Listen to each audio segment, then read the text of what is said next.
Hi guys, prito tayo ng bangus guys. Kailangan mainit na mainit yung mantika guys bago natin ilagay yung isda. Ayan na guys, umusok na, so ready na siya. Ilagay na natin yung bangus. Oops, galit na galit guys yung talsik. Takpan muna natin bago tayo matalsikan sa mukha. Ayan, maya maya guys, medyo hindi na yan matalsik. Yung ikalawa naman, pero yung takip andyan lang, sabay takip ulit. Ayan guys, pagkalipas ng ilang sandali, yung ikatlong hiwa naman, unting angat lang ng takip, ilagay yung bangus, tapos iayos. Pero yung takip guys andyan sa kaliwang kamay, nakaano yan para ready na itakip agad. Ayan, tinakpan na natin siya ulit.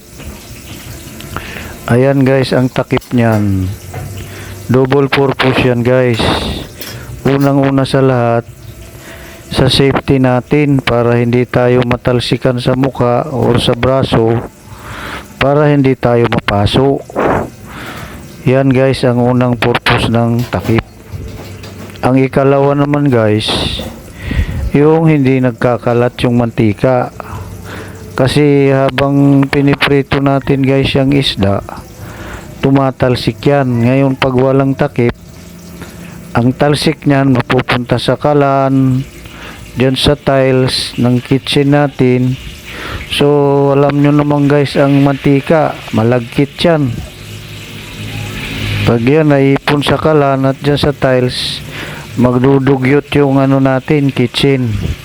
So yan guys ang ikalawang purpose ng takip pag tayo ay nagpiprito ng isda.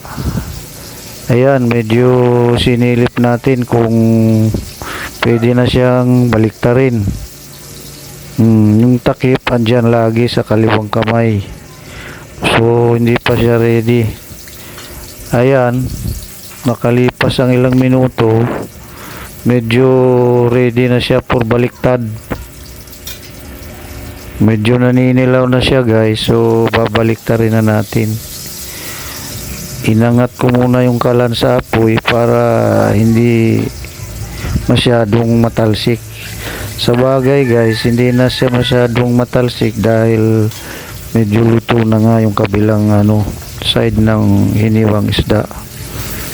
Kaya yan, babaliktarin ko na siya guys. Pagbaliktad niyan, medyo talsik na naman guys, kaya takpan uli natin. Ayan, palipasin natin mga ilang sandali, and then check na uli natin kung okay na siya, kung luto na.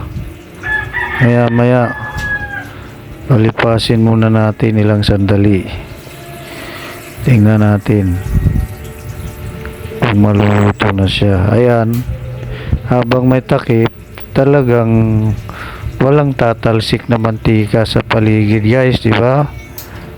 Malinis ang kitchen natin. At the same time, hindi pa tayo matalsikan sa pagmumukha natin o sa kamay, kasi nga andyan may takip. Yung takip naman guys, siya, glass yung parting gitna, kaya masisilip mo yung isda sa loob. Ayan guys, medyo namumula na. Maya maya yan, maluluto na yan siya. Ang apoy niyan guys, medium lang, medium. Ayan, takpan uli natin kasi medyo kulang pa ng konti ang kanyang pagsalang sa apoy. Check uli.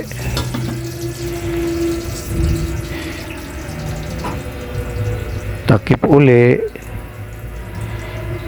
Medyo kulang pa ng konti.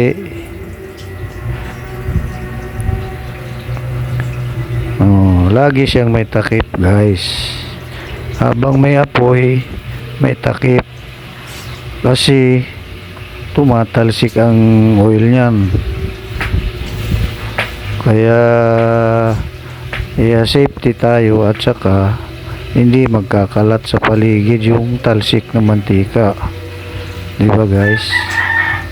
O ayan.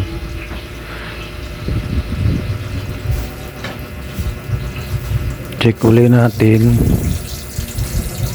Oh, namumula na. Palagay ko luto na ito. Oh, ayun, sinilip natin yung kabilang side. Mapula na siya, guys. So, luto na yan. Ayan na, hahanguin na natin. Lalagay natin sa maliit na plato. Na, guys. Ayan na. Pinatay ko na yung apoy niyan. Kaya wala nang talsik yan. Safe na tayo dyan. Ayan na guys, luto na ang ating pritong bangus. Thanks for watching guys. Bye bye.